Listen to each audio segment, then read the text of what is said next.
सिर्फ 10 दिन बचे हैं। ये वो 10 दिन हैं जो आपकी पूरी जिंदगी की दिशा बदल सकते हैं। यूपीएसआई भाई, ये सिर्फ एक एग्जाम नहीं है, ये जिम्मेदारी का इम्तिहान है, वर्दी की इज्जत का इम्तिहान है। लेकिन सवाल यह है कि 2025 की इस जंग में यूपीएससी का एग्जाम क्लियर करना मुश्किल नहीं है। बस आखिरी पलों में सही निशाना लगाना, सही छक्का मारना आना चाहिए। और आज मैं आपको वही सिखाने वाला हूं। मैं जानता हूं इस वक्त घड़ी की सुई नहीं, दिल की धड़कनें ज्यादा तेज भाग रही हैं। थोड़ा डर, थोड़ी घबराहट, ये सब नॉर्मल है। हर टॉपर को, हर सिलेक्टेड कैंडिडेट को ये महसूस होता है। लेकिन एक बात याद रखना, ये 10 दिन सिर्फ डर और तनाव के नहीं हैं। ये आपकी जिंदगी का सबसे बड़ा, सबसे सुनहरा मौका है। ये वो 10 दिन हैं जब आप अपनी किस्मत अपने हाथों से लिखने वाले हैं। तो अब वक्त आ गया है डिफेंसिव खेलने का नहीं, बल्कि फाइनल अटैक मोड में आने का। अब चुकने का कोई ऑप्शन नहीं है, अब सिर्फ छक्का मारना है।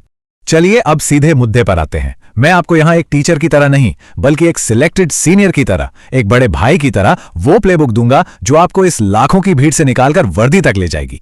तो जीत का फॉर्मूला क्या है इन आखिरी दिनों में? बहुत सिंपल है, स्मार्ट रिवीजन और स्मार्ट प्रैक्टिस। इन दोनों को मिला दो तो सिलेक्शन पक्का है। अब वो जमाना गया जब आप दिनों को सब्जेक्ट्स में बांटते थे। अब हर एक दिन, हर एक सब्जेक्ट को बैलेंस करना होगा। तो चलिए अब उस डेली एक्शन प्लान की बात करते हैं जो असल में काम करता है। अब हमें उस कोड को क्रैक करना है कि सच में क्या जरूरी है और कहां अपनी पूरी एनर्जी झोंक देनी है। तो ठीक है, सबसे पहले बात करते हैं उन कामों की जो अगले 10 दिन के लिए सबसे ऊपर आपकी टॉप प्रायोरिटी होनी चाहिए। देखिए, इनको सिर्फ सलाह मत समझना, ये एक मिशन के निर्देश हैं और इनका पालन करना अनिवार्य है। तो पहला और सबसे अहम नियम, कोई भी नया टॉपिक, कोई नई किताब, कोई नया पीडीएफ बिल्कुल हाथ नहीं लगाना है। इस वक्त सीखी हुई कोई भी नई चीज एग्जाम के प्रेशर में धोखा दे जाएगी, ये तय है। दूसरा, पूरा फोकस सिर्फ और सिर्फ रिवीजन पर। जो आपके खुद के बनाए हुए नोट्स हैं ना, वही इस वक्त आपका सबसे बड़ा हथियार है। तीसरा, हर दिन एक मॉक टेस्ट देना ही देना है, इससे आपकी रिदम बनी रहेगी। चौथा, जो मॉक टेस्ट दिया है उसका बहुत गहराई से एनालिसिस करें, एक एक गलती को पहचानिए और ये पक्का करिए कि वो गलती दोबारा ना हो। और पांचवा, अपने शॉर्ट नोट्स को दिन में जितनी बार हो सके दोहराइए। एक बात याद रखिए, एग्जाम में वही सवाल सही होगा जिसे आपने कम से कम 4 से 5 बार रिवाइज किया है। अब मॉक टेस्ट को लेकर एक बहुत जरूरी बात, ध्यान से सुनिए। इन आखिरी दिनों में ना बहुत मुश्किल मॉक टेस्ट लगाने की गलती बिल्कुल मत करना। क्यों? क्योंकि वो सिर्फ आपका कॉन्फिडेंस तोड़ेगा और इस वक्त आत्मविश्वास ही आपकी सबसे बड़ी ताकत है। सोचिए, अगर स्कोर कम आया तो घबराहट होगी और आपकी पूरी लय बिगड़ जाएगी। इसलिए सिर्फ आसान से मीडियम लेवल के मॉक टेस्ट ही लगाइए। और सबसे जरूरी बात, मॉक हमेशा ऑफलाइन ओएमआर शीट पर ही देना है। आपको परीक्षा वाला माहौल अपने घर पर बनाना होगा। वही ओएमआर भरने की प्रैक्टिस ही आपको असली एग्जाम में टाइम के प्रेशर से बचाएगी। जनरल स्टडीज मतलब जीएस एक ऐसा समंदर है जिसमें ज्यादातर लोग डूब जाते हैं, है ना? कंफ्यूजन रहता है कि क्या पढ़ें, क्या छोड़ें। लेकिन क्या आप जानते हैं कि इस समंदर का असली राजा कौन है? कहां से सबसे ज्यादा सवाल आते हैं? ये देखिए सच्चाई, असली किंग है पॉलिटी, जहां से अकेले 15 से 18 सवाल आते हैं। और जिस मूल विधि और यूपी जीके को लेकर सब परेशान रहते हैं, वहां से तो गिने चुने सवाल ही आते हैं। तो अब आपको पता है अपना फोकस, अपना सबसे ज्यादा टाइम कहां लगाना है। अब एक और बहुत बड़ा मिथक, एक धोखा जिसमें 90% लोग फंसते हैं, मैथ्स और रीजनिंग। सिलेबस में लिखा है 40-40 सवाल, लेकिन असलियत में मैथ्स के सेक्शन में ही 10 से 12 सवाल रीजनिंग के डाल दिए जाते हैं। इसका मतलब क्या हुआ? मैथ्स के असल सवाल सिर्फ 25-30 हैं और रीजनिंग का वेटेज सीधा 50 से 60 सवालों तक पहुंच जाता है। ये एक गेम चेंजर है दोस्तों। तो इस पूरी सच्चाई के आधार पर आपका हर दिन का युद्ध प्लान ये होना चाहिए। जीएस में रोज पॉलिटी रिवाइज करो, मैथ्स में बस टॉप 7-8 चैप्टर के सारे टाइप के कॉन्सेप्ट देखो और मिक्स 40 सवाल रोज लगाओ। रीजनिंग, जो कि असली गेम चेंजर है, उसके रोज 2 सेक्शनल मॉक दो टाइमर लगाकर और अपनी गलतियों को एनालाइज करो। और हिंदी में साहित्य पर कम और ग्रामर पर ज्यादा ध्यान दो, जहां से 15-18 सवाल सीधे सीधे आते हैं। एक बात समझ लीजिए, जितना जरूरी ये जानना है कि क्या करना है, उससे कहीं ज्यादा जरूरी ये जानना है कि अब क्या बिल्कुल नहीं करना है।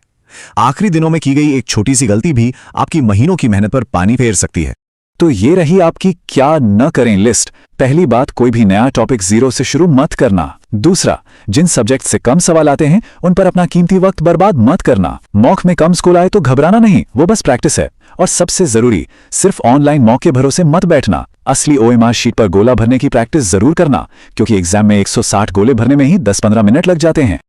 और अब आते हैं उस हिस्से पर जिसका शायद आप सबको सबसे ज्यादा इंतजार था, एग्जाम हॉल में स्मार्ट तुक्का कैसे मारें। क्योंकि नेगेटिव मार्किंग नहीं है, इसलिए एक भी सवाल छोड़ना बेवकूफी है। हर सवाल एक मौका है, बस तुक्का भी अकल से लगाना है। एक बात गांठ बांध लीजिए, हर तुक्का बराबर नहीं होता।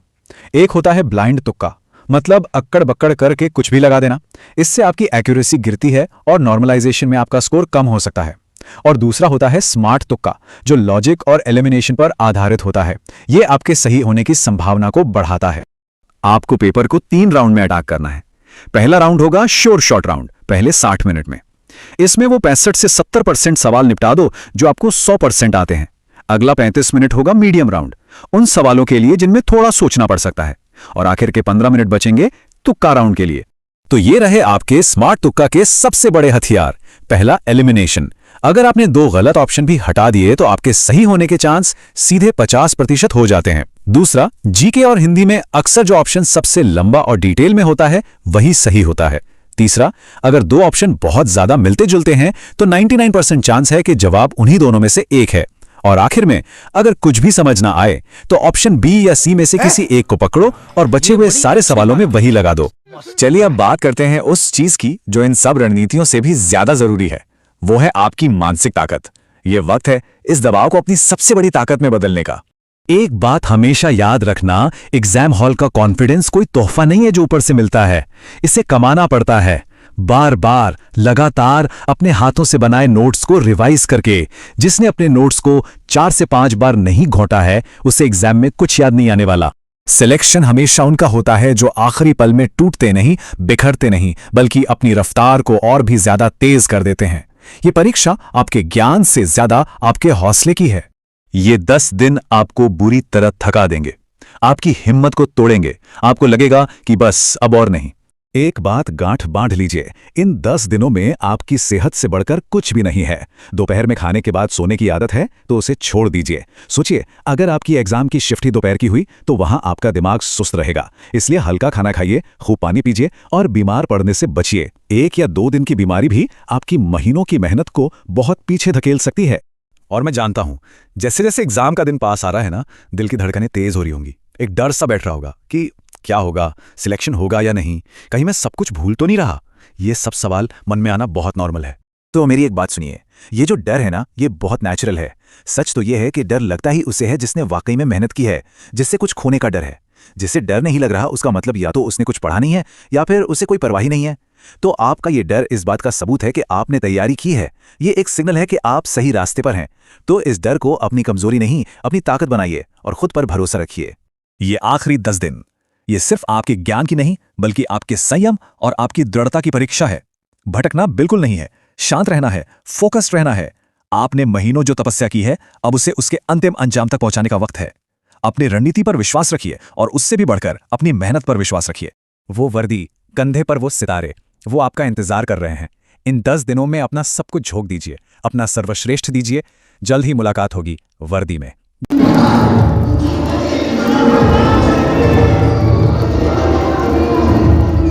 घोर अंधेरा स्पर्धा का ज्ञान ज्योति सा चलना होगा। लाखों में कुछ चंद पदों के लिए युद्ध ये करना होगा। तुम्हें दारोगा बनना होगा।